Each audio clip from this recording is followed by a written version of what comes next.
Last class में बेटा हमने मैक्रो इकोनॉमिक्स का एक चैप्टर स्टार्ट किया था, उसका नाम था बेटा यहाँ पे क्या, determination of income and employment.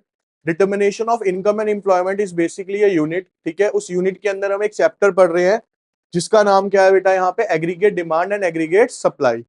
Last class में बच्चे आपको कुछ समझाया गया था, मैंने आपको बताया था कि एग्रीगेट डिमांड क्या होती है। 11th स्टैंडर्ड के अंदर बेटा हम पढ़ के आए थे सिर्फ नॉर्मल डिमांड, ठीक है, कि एक इंडिविजुअल के द्वारा डिमांड क्या कहलाती है। अब जो आप 12th में पढ़ रहे हो वो कौन सी बुक पढ़ रहे हो बच्चे, यहाँ पे मैक्रो इकोनॉमिक्स पढ़ रहे हो। तो मैक्रो इकोनॉमिक्स के अंदर वो डिमांड क्या बन गई आपकी, आके यहाँ पे एग्रीगेट डिमांड कहलाती है, ठीक है। एग्रीगेट डिमांड के अंदर जब हमने पढ़ा था तो मैंने आपको बताया था पूरे अर्थव्यवस्था के अंदर यानी पूरे भारत के अंदर जितने भी गुड्स एंड सर्विसेज प्रोड्यूस होते हैं उसके ऊपर जो लोगों के द्वारा पैसा खर्चा जाता है, हम सपोज कहते हैं कि आज तारीख है, मान लो 14 तारीख या 13 तारीख जो भी है, उसके अंदर भारत के अंदर 1 लाख करोड़ रुपए का सेल हुई गुड्स और सर्विसेज की। तो मैं क्या बोलूंगा कि आज की जो डिमांड है वो कितनी है बेटा, 1 लाख करोड़ रुपए की डिमांड हुई है मार्केट के अंदर, ठीक है ना। 1 लाख करोड़ भी मेरे ख्याल से भारत की इकोनॉमी के हिसाब से कम ही अमाउंट होगा, जितनी बड़ी इकोनॉमी चलती है हमारी। तो बेसिकली कहने का मतलब है गुड्स एंड सर्विसेज पे टोटल जो खर्चा किया जाता है वो क्या कहलाती है सर, हमारी एग्रीगेट डिमांड बन जाती है, ठीक है। आज की क्लास में जो टॉपिक आप स्टार्ट कर रहे हो बच्चे वो कौन सा कर रहे हो यहाँ पे, एग्रीगेट सप्लाई। उसी से बिल्कुल रिलेट करेगा, अगर एग्रीगेट डिमांड अच्छे से समझ आ गया होगा तो एग्रीगेट सप्लाई ऑटोमेटिकली आ जाएगा आपको, ठीक है। अब यहां लिखा है बच्चे क्या, कि aggregate supply is the value of all final goods and services that all the producer are planning to supply over a period of time। देखो बेटा, डिमांड कौन करता है, कंज्यूमर, यानी हम सब करेंगे डिमांड। सप्लाई कौन करेगा सर, प्रोड्यूसर, जो चीजों को क्या कर रहा है सर, बनाता है। ये चीज समझ आई। तो एग्रीगेट सप्लाई क्या है सर, अब ध्यान से इधर सुनिए बेटा, नोट्स वगैरह छोड़िए, यहां सुनो। एग्रीगेट डिमांड क्या बताई थी बेटा मैंने, ऑल ओवर इंडिया के अंदर जितने भी गुड्स एंड सर्विसेज हैं उसके ऊपर कंज्यूमर के द्वारा जो टोटल खर्चा किया जाता है वो एग्रीगेट डिमांड कहलाती है। तो एग्रीगेट सप्लाई क्या कहलाएगी सर, ऑल ओवर इंडिया के अंदर या हमारी इकोनॉमी के अंदर जो प्रोड्यूसर के द्वारा total goods and services produce किए जाते हैं मार्केट में बेचने के लिए, वो क्या कहलाएगी सर, हमारी एग्रीगेट सप्लाई कहलाएगी, ठीक है। ये किसके पॉइंट ऑफ व्यू से पढ़ रहे हैं हम प्रोड्यूसर के पॉइंट ऑफ व्यू से देख रहे हैं। अब कहता है aggregate supply is equals to y, यानी जो सप्लाई होती है वो किसके बराबर होती है बेटा, बेसिकली इनकम के बराबर होती है। अब कैसे होगा ये समझो भाई, सीधा सा लॉजिक है। मैं एक दुकानदार से पूछता हूँ भैया आपकी आज इनकम कितनी थी, वो कहता है जी 10,000 रुपए की, ठीक है। अब मैं उससे दूसरे शब्दों में क्या पूछता हूँ, सर आज आपने माल कितने का बेचा, क्या बोलेगा वो, 10,000 रुपए का। यानी सप्लाई भी कितने की करी, 10,000 की, पैसा भी कितना कमाया, 10,000 ही। माल बेच के तो पैसा आया होगा ना भाई, तो इतने का माल बेचा उतना पैसा आ गया। इसीलिए क्या बोला गया यहाँ, एग्रीगेट सप्लाई किसके बराबर है बेटा, मेरी इनकम के बराबर हो गई। यहां तक समझ आ गई अब चीज। कंपोनेंट ऑफ एग्रीगेट सप्लाई क्या है बेटा, y is equals to C plus S. देखो बेटा एक ना सिंपल सा फिनोमिना है, जो भी मैं पैसा कमाता हूं, लास्ट क्लास में भी हमने डिस्कस करा था, एक आम इंसान जो भी पैसा कमाएगा वो उससे करेगा क्या सर, दो ही चीजें करेगा, या तो वो कंजम्पशन में लगाएगा या किस में लगाएगा, सेविंग्स में लगाएगा। सपोज यहाँ पे एक एग्जांपल दिया हुआ है क्या, y is equal to C plus S. इसको मैं इस तरीके से समझाता हूं आपको थोड़ा, या नीचे वाले टेबल में ही देखते हैं। यहां देखो, aggregate supply is equal to C plus S. यहां पे देखिए बेटा, ये क्या है बेटा, हमारा पूरा का पूरा पोर्शन कौन सा है, नेशनल इनकम है। क्या है बच्चे, ये हमारी नेशनल इनकम। अब नेशनल इनकम क्या हो रही है, देखो कितने से बढ़ रही है, ये 10-10 से बढ़ रही है। हर जगह पे कितने से बढ़ रही है, 10 से बढ़ रही है। अब मैंने आपको बताया था जब इनकम बढ़ेगी, जो नहीं आए थे लास्ट क्लास में बच्चे ध्यान से सुनो, सिंपल सा प्रैक्टिकली सोच के चलो कि अगर हमारी इनकम बढ़ेगी तो हमारा कंजप्शन क्या होगा, बढ़ेगा या कम होगा, बढ़ेगा। तो सर ये इनकम है और ये कंजप्शन है, कंजप्शन भी बढ़ रहा है, लेकिन सर डिफरेंस क्या है, यहाँ पे जो हमारी इनकम बढ़ रही है वो बढ़ रही है 10 पॉइंट से, लेकिन हमारा जो कंजप्शन बढ़ रहा है सर वो कितने से बढ़ रहा है, सिर्फ यहाँ पे 5 पॉइंट से बढ़ रहा है। रीजन मैंने आपको लास्ट क्लास में बता दिया था कि जितना टोटल हम इनकम कमाते हैं ना, उसको कभी भी पूरा का पूरा कंज्यूम नहीं करते, कुछ पोर्शन क्या करते हैं बेटा, हम उसमें से सेव भी करते हैं। तो अभी मैंने आपको एक फॉर्मूला लिखवाया था, y is equal to C plus S, है ना।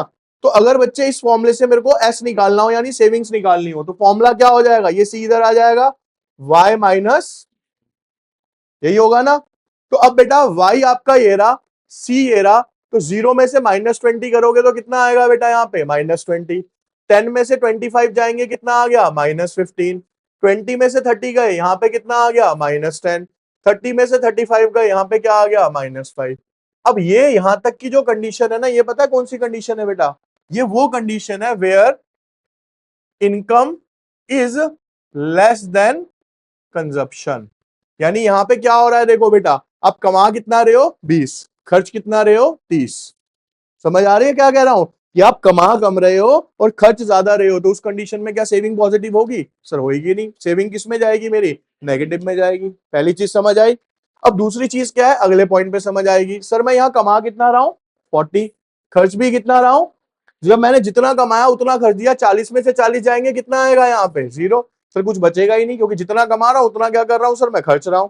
अब तीसरी सिचुएशन क्या आएगी, सर मैं कमा ज्यादा रहा हूं, खर्च कम रहा हूं, तो यहां पे मैं कंडीशन क्या लिख सकता हूं, when income is greater than.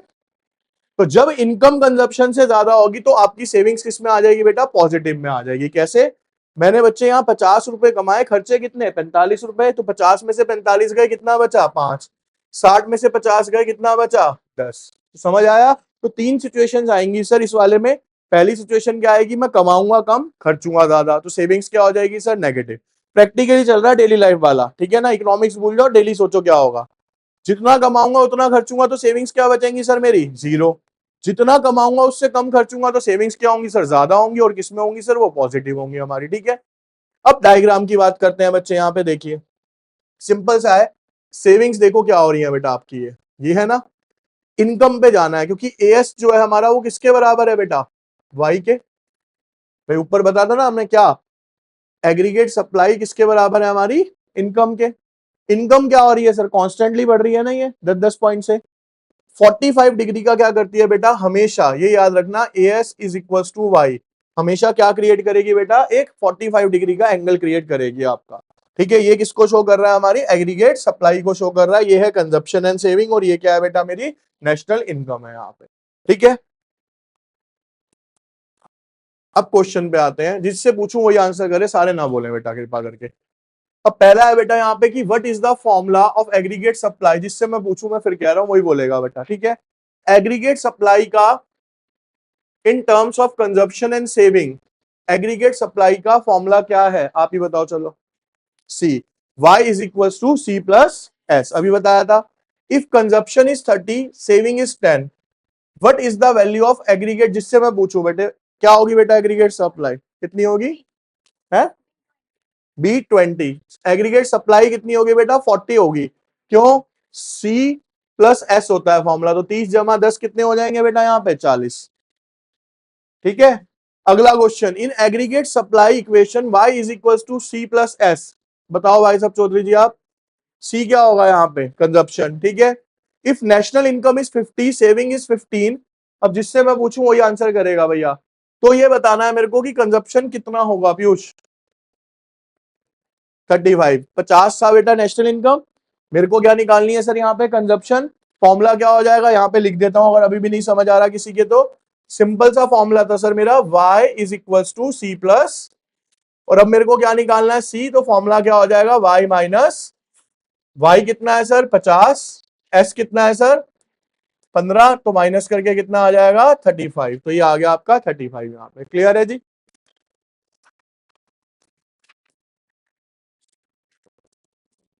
अब यहां से समझना, ये सारे जो क्वेश्चंस कर रहे हो ना बेटा, न्यूमेरिकल की तैयारी कर रहे हो आप अपनी, ठीक है।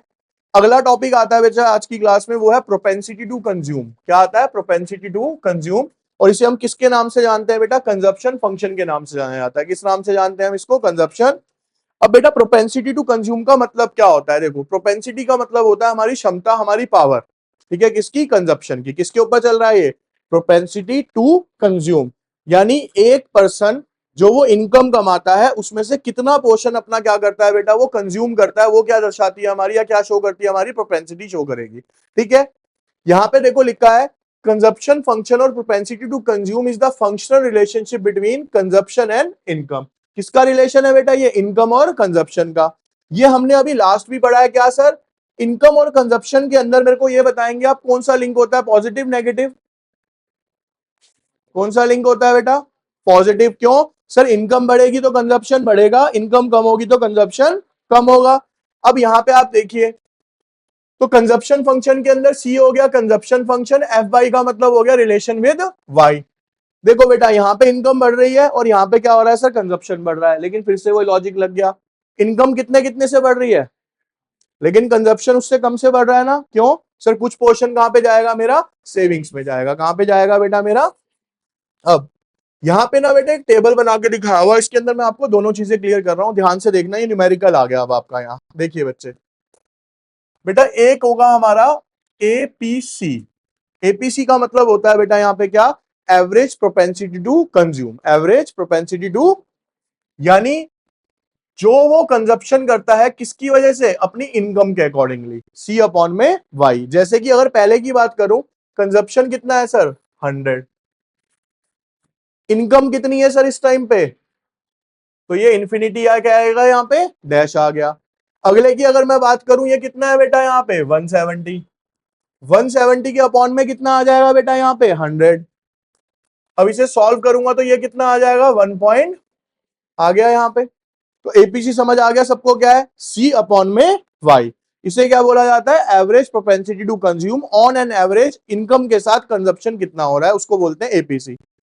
एमपीसी क्या होता है सर, एमपीसी का मतलब होता है sir marginal propensity to consume. Marginal propensity to consume क्या है ये समझो, what will be the change in consumption due to change in income. क्या बोल रहा हूं ध्यान से सुनो, फॉर्मूला क्या है sir, delta C. Delta C होता है बेटा हमारा चेंज इन कंजप्शन, अपॉन में क्या है सर डेल्टा वाई। ये किसको रिप्रेजेंट करता है सर, चेंज इन इनकम। तो अगर इस फॉर्मूले को मैं लिखूं तो क्या लिखूंगा, what will be the change in consumption due to change in income, यही तो हुआ ये। अब बेटा अगर यहां बात करें तो देखो वो जीरो है, तो यहां तो हो गया जीरो। अगले पॉइंट पे समझो, फॉर्मूला क्या है सर, डेल्टा सी। देखो डेल्टा निकालने का तरीका बता रहा हूं, कुछ नहीं है, सिंपल, नए वाले में से पुराने वाला माइनस करते जाओ। ये हमने इलास्टिसिटी ऑफ डिमांड में भी करा था 11 में, ठीक है। 170 में से 100 गए, कितने बचेंगे सर यहाँ पे 70, डेल्टा सी आ गया। डेल्टा वाई कैसे आएगा सर, 100 में से कितने गए यहाँ पे 0, ये कितना आ गया सर 100। अब यहाँ पे क्या रखूंगा, डेल्टा सी कितना था 70, डेल्टा वाई कितना था 100, तो आंसर कितना आ जाएगा सर 0.7। अब अगेन आओ, अब डेल्टा सी फिर निकालना है यहाँ के लिए, तो 240 में से 170 गए, कितना बचा 70, 200 में से 100 गए, फिर से कितना बचा 100, अगेन ये कितना आ गया बेटा। अब आपके दिमाग में क्या क्वेश्चन आएगा, क्या सर ये हमेशा ऐसे ही होता है, नहीं, ठीक है, इस क्वेश्चन में ऐसा है, हर बार क्या आएगा आंसर अलग अलग भी आ सकता है आपका, जरूरी नहीं है कि कांस्टेंट ही आएगा ये। समझ आ गया ये फॉर्मूला क्या है बेटा सबको, कोई डाउट किसी को फॉर्मूले में, क्लियर है। अब इसका डायग्राम देखिए बच्चे, यहां पे देखिए, अभी देखो यहां पे जो रिलेशन चल रहा है वो किसका चल रहा है सर, इनकम, और ये किसका है सर। अब बहुत ध्यान से बात सुनना बच्चे, अभी मैंने आपको एक चीज बताई है आज की क्लास में कि जो इनकम होती है वो कॉन्स्टेंटली इंक्रीज होती है। तो जब वो कॉन्स्टेंटली इंक्रीज होती है तो जो उसका डायग्राम बनता है वो कैसे बनता है, 45 डिग्री बनता है। कैसे बनता है, ये जा रहा है देखो 45 डिग्री चला गया मान लो ये, ठीक है, ये टेढ़ा कर दिया है, वैसे ये 45 डिग्री जाएगा। कंजप्शन का मैंने आपको क्या बताया था कि इनकम लेवल जीरो होने पे भी कुछ ना कुछ अमाउंट ऑफ कंजप्शन हमेशा होता है। इसे क्या बोलते हैं हम, ऑटोनॉमस कंजप्शन बोलते हैं, लास्ट क्लास में पढ़ा हमने। तो सर इसीलिए जो कंजप्शन का डायग्राम है ना, कभी भी ओरिजिन से स्टार्ट नहीं होता, हमेशा क्या होगा, वो थोड़ा ऊपर से स्टार्ट होगा। अगर मैं ऊपर वाले टेबल की बात करूं ना बच्चे, अभी यहाँ पे ये टेबल के अकॉर्डिंग बना है, देखो यहाँ पे इसको समझो, जीरो लेवल ऑफ इनकम पे कंजप्शन कितना था सर मेरा 100, तो ये हो गया मान लो जीरो। और अगर मैं आपको ये पॉइंट बताऊं तो ये पॉइंट हो जाएगा बेटा आपका क्या 100। तो कंजप्शन कहां से स्टार्ट हुआ सर मेरा 100 से, अब कंटिन्यूअसली बढ़ रहा है, तो ये बढ़ता बढ़ता क्या हो गया, यहाँ पे आ गया आपका। जहां पे ये आपस में एक दूसरे को इंटरसेक्ट करेंगे, जहां पे ये आपस में एक दूसरे को इंटरसेक्ट करेंगे, इस वाले क्वेश्चन में वो पॉइंट है नहीं अभी, वरना वो पॉइंट कौन सा कहलाएगा sir, where C is equals to Y, जहां पे इनकम किसके बराबर हो जाएगी सर, वाई के। और ये कोई नया कॉन्सेप्ट नहीं आया बेटा, 11 में भी आपने पढ़ा था, जब भी कोई डायग्राम आपस में क्या करते हैं, एक दूसरे को इंटरसेक्ट करते हैं, तो वो पॉइंट कैसा कहलाता है, उसका इक्विलिब्रियम पॉइंट कहलाता है। किसका, जिसका आप डायग्राम बना रहे हो। यहाँ पे हम दो चीजें कौन सी ले रहे हैं बेटा, एक ले रहे हैं हम इनकम, और एक क्या ले रहे हैं, तो यानी जहां पे ये इंटरसेक्ट करेंगे कौन आपस में बराबर हो जाएगा, इनकम और कंजप्शन आपस में क्या हो जाएगा एक दूसरे के, या दूसरे शब्दों में क्या बोला जाएगा, इसे ये भी समझ लो, वाई और सी बराबर हो गए। मतलब सर मैंने 100 रुपए कमाए और मैंने खर्च भी कितने दिए, तो अब सेविंग्स कितनी हो जाएंगी, तो ये पॉइंट कौन सा कहलाता है, where saving is equals to zero भी कहलाती है। तो क्वेश्चन आता भी है 1 मार्क्स में कि ऐसे कौन से पॉइंट पे सेविंग्स जीरो हो जाती है, तो आंसर क्या होगा, when y is equals to C. यानी सर जब मेरी इनकम किसके बराबर हो जाएगी, मेरे कंजप्शन के, तो सेविंग्स क्या हो जाएंगे मेरी वहां पे, जीरो हो जाएंगी। ठीक है, चलिए अब आगे देखिए बेटा, कहता है important points about the consumption, the slope of consumption curve is a positive as consumption increases when the levelling of the income increases. कहता है ये हमेशा क्या होता है बेटा, अपवर्ड स्लोपिंग होता है। सिंपल सा लॉजिक है, क्यों सर, जैसे जैसे इनकम बढ़ेगी वैसे वैसे कंजप्शन बढ़ेगा, तो ये कैसे जाएगा, अपवर्ड स्लोपिंग जाएगा। दूसरा point sir, the starting point of the consumption curve, जो अभी समझा रहा था, the starting point of the consumption curve is above the zero. किसके above होता है बेटा, हमेशा वो जीरो से above, as there is always some minimum level of consumption which is termed as a autonomous consumption। क्योंकि इकोनॉमी में sir हमेशा कुछ ना कुछ अमाउंट ऑफ कंजप्शन पाया जाता है, जिसे हम किस नाम से जानते हैं, ऑटोनॉमस कंजप्शन। और अगर आपसे कोई पूछे ऑटोनॉमस कंजप्शन क्या होता है, तो आपका आंसर क्या होगा सर, इनकम लेवल जीरो होने पे जो हम कंजप्शन करते हैं वो क्या कहलाता है, मेरा ऑटोनॉमस कंजप्शन कहलाता है। ठीक है, the point where C is equals to Y is termed as a break even point. इसे याद कर लेना, 1 मार्क्स में बहुत पूछा जाता है। ठीक है, क्या ब्रेक इवन पॉइंट कौन सा होता है, जहां पे मेरी इनकम मेरे किसके बराबर हो जाती है सर, कंजप्शन के बराबर हो जाती है, वो पॉइंट क्या है मेरा, ब्रेक इवन। या हम कह सकते हैं as this point consumption is equals to income, या हम क्या कह सकते हैं, हमारी सेविंग्स क्या हो गई सर, यहाँ पे आके जीरो हो गई। ठीक है, before the break even point in the economy, because consumption is more than the income, after the break point saving will be start, as now the increase in consumption is less than the, देखो ये वही points है जो हम बात कर रहे हैं, ध्यान से सुनना। यहां पे देखिए बेटा, ये आया आपका सबसे पहला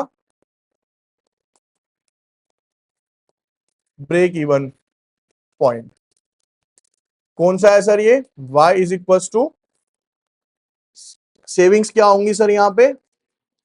अब अगर मैं इससे पहले की बात करूं, बिफोर, यहां पे क्या हो रहा है sir, income is greater than, sorry, income is less then, यानी मैं कमा कम रहा हूं, खर्च, तो यहां पे मेरी जो सेविंग्स है वो किस में जा रही है सर, नेगेटिव में। किस में जा रही होंगी सर, नेगेटिव में। उससे जब आगे बढ़ूंगा ब्रेक इवन पॉइंट से, तो यहां पे क्या हो जाएगा sir, income is greater than, यानी सर अब मैं कमा ज्यादा रहा हूं, खर्च, तो यहाँ पे सेविंग जो होंगी सर वो किस में आ जाएंगी मेरी, जो मैंने अभी आपको ओरली बोला था वही यहाँ पे क्या हो रहा है, रिटर्न फॉर्मेट में आ रहा है आपके सामने। ठीक है ना, तो ब्रेक इवन पॉइंट जहां पे सेविंग जीरो है, वाई इनकम के बराबर है, यानी सॉरी इनकम किसके बराबर है, कंजप्शन के। एक उससे पहला पहला वाला पॉइंट कौन सा हो गया, जहां इनकम कम है, कंजप्शन ज्यादा है, सेविंग्स नेगेटिव में है। उसके बाद वाला पॉइंट कौन सा हो गया बेटा, इनकम ज्यादा है, कंजप्शन कम है, तो सेविंग्स किस में चली गई, पॉजिटिव में चली गई। ठीक है जी,